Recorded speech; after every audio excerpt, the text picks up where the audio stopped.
잠언 15장입니다. 본장도 계속해서 지혜로운 의인과 어리석은 악인의 생활 태도를 대칭적인 구조 형식으로 묘사하고 있습니다. 하나님과의 관계가 중요하다는 것은 반복적으로 언급하고 있죠. 또한 하나님께 대한 인간의 태도가 가장 잘 드러나는 제사와 기도 문제를 부각시키면서 인생의 여정에 역동적으로 개입하여 선한 계획도로 인도하시는 여호와라는 인격적인 명칭을 번번이 사용하고 있습니다. 19번을 사용합니다. 그 밖에 혀의 사용과 훈계에 대한 복종, 하나님의 통치와 연관된 잠언들을 소개하고 있죠.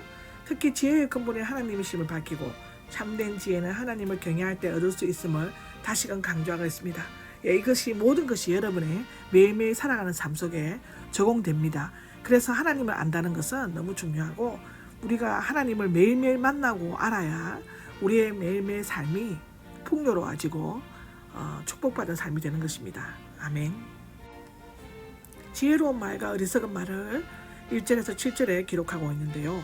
의인과 악인의 삶은 어느 사연과 깊은 연관성을 가지고 있다고 기록하고 있습니다. 10장부터 계속해서 언급되고 있는 본서의 중요 주제 중 하나이기도 합니다. 사실상 어느 생활은 지혜가 두드러지게 나타나는 실천적인 현장인과 동시에 모든 공동체의 성격을 규정짓는 대표적인 징표라고 할 수 있습니다. 어리석은 자는 어리석은 말로 분노와 상처를 가져오지만 지혜로운 자는 지혜로운 말로 사람을 선한 길로 이끌어 마음을 치유한다고 합니다. 그리고 부드러운 말은 분노를 가라앉히는데 예를 들면 에스에게 한 야곱의 말, 모세에게 한 아론의 말, 에브라임인들에게 한 기드온의 말과 사울에게 한 다윗의 말, 다윗에게 한 아비가일의 말 등이 있습니다.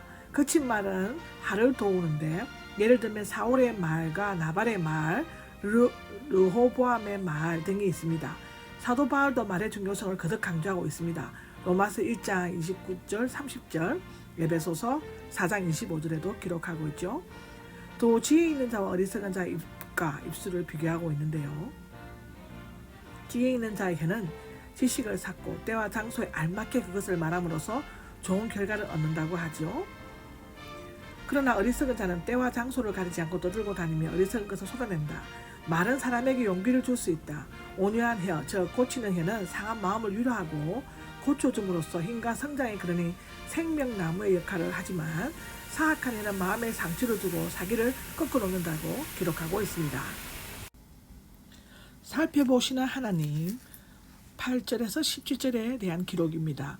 여기에서는 하나님의 전지성과 무소부재에 근거하여 악인과 의인의 행위가 모든 것을 감찰하시는 하나님 앞에 어떻게 드러나며 그들이 무엇을 얻게 되는가를 설명하고 있습니다. 본장은 의인과 악인의 생각과 마음 상태에 초점을 맞추어 설명한 앞에 14장과는 달리 모든 행위를 정직히 보시고 있는 그대로 정확히 판단하신다는 사실을 보여주고 있습니다. 하나님은 어디든지 계시고 악인의 악행이나 선인의 선행을 살펴보시며 또 모든 사람의 모든 것을 빠짐없이 아시고 두루 살피신다는 것입니다. 신약 성경에서는 신자나 불신자나 모두 하나님의 심판대 앞에서 선악간의 심판을 받게 된다고 언급하고 있습니다. 로마서 14장에 나오죠. 그리고 고린도전서 3장에도 나옵니다. 특히 사도 바울은 그리스도 안에서 주님 안에서라는 용어를 사용함으로써 하나님께서는 인간의 삶을 감찰하시며 그 모든 삶은 그리스도 안에서 참된 의미를 발견할 수 있음을 강조하고 있습니다. 그러므로 인간은 의를 사랑하고 악을 미워하시는 하나님 앞에서 끝까지 악을 멀리하고 하나님만을 경외함으로써 그 마음의 즐거움과 사랑을 잃지 말아야 한다고 기록하고 있습니다. 지혜와 어리석음이 삶에 끼치는 영향에 대해서 18절에서 22절까지 기록하고 있습니다. 지식이 어떤 사물에 대한 기술적 이해력을 의미한다면 지혜는 한 인격이 인생의 존재와 의미 전반에 대립하여 갖는 통찰력 전체를 가리킨다고 볼 수 있습니다. 본문은 지혜로운 자와 어리석은 자가 일상생활 속에서 각기 어떤 영향을 끼치는가에 대해 비교 설명하고 있습니다. 즉 어리석은 자는 다툼과 어려움과 실패를 가져오지만 지혜로운 자는 화평과 형통함과 성공을 가져옵니다. 특히 지혜와 어리석음의 영향력을 어느 생활과 훈계, 재물 등에 대한 삶의 태도에 대해서 분명하게 드러나고 있죠. 가정에 사랑이 있으면 화평하고 순종과 지혜로운 행동은 그 부모를 즐겁게 하지만 어리석은 자는 그 의미를 근심케 하고 업신여긴다고 하죠. 또 어떤 특정한 일을 성공적으로 이루기 위해 계획을 세우고 진행할 때는 여러 사람의 의견을 내어 종합적으로 추진하고 지혜로운 자의 조건을 듣고 진행시키는 것이 현명한 일이 될 것이라고 22절에 기록하고 있습니다. 지혜로운 언어 생활의 특징에 대해서 23절에서 33절까지 기록하고 있습니다. 지혜로운 언어 생활에 대해서는 앞부분에서 이미 다루었고 여기에서는 특히 언어 생활의 특징과 모든 공동체에 미치는 영향에 대해서 또다시 언급하고 있습니다. 언어 생활에 대해 거듭 언급하고 있는 것은 말이 이웃 관계에 결정적인 영향을 미칠 뿐만 아니라 언어 생활이 공동체의 성격과 질을 규정하는 중요한 매개체가 되기 때문입니다. 지혜로운 언어 생활을 결정짓는 근본적인 특징은 적절함, 겸손함, 은혜로운 말은 깊이 생각함 등인데 이러한 것들로 지혜로운 언어 생활을 이루는 자는 생명길로 향하게 되는 것입니다. 때에 맞는 적절한 말을 듣는 사람뿐만 아니라 그것을 말한 사람 자신에게도 기쁨을 줍니다. 여기에서는 이전까지 사용해오던 대칭적 구조 형식을 사용하지 않고 감탄문의 형식으로 언어의 중요성을 상기시키고 있습니다. 언어의 중요성은 신약시대의 복음이 언어의 형태로 전파되었다는 사실에서 입증되고 있는데요.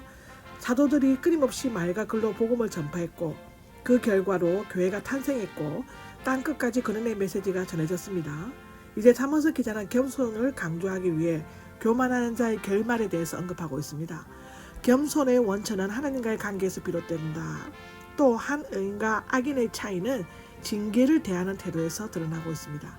참된 지혜를 지닌 의인은 도덕적으로 흠이 없는 완벽한 사람이 아니라 아버지의 흉계나 이웃의 징계에 직면했을 때 자신의 연약함과 부족함을 알고 겸허하게 받아들이는 사람이다 라고 기록하고 있습니다. 따라서 본서 기자는 의인과 악인의 징계를 받지 않거나 견책이 필요 없는 것으로 결정되지 않고 징계를 대하는 태도에 의해 구분된다는 사실을 드러내고 있습니다. 지혜로운 자에 속하는 조건들의 경계를 듣는 것과 훈계를 받는 것, 여호와 경외와 겸손함입니다. 경계를 듣는 자는 겸손하게 그것을 새겨듣고 그것에서 배우며 지혜롭게 생각합니다. 겸손은 여호와 경외와 동반되어 지혜로 수반하는 종기보다 앞서야 한다고 기록하고 있습니다. 아멘.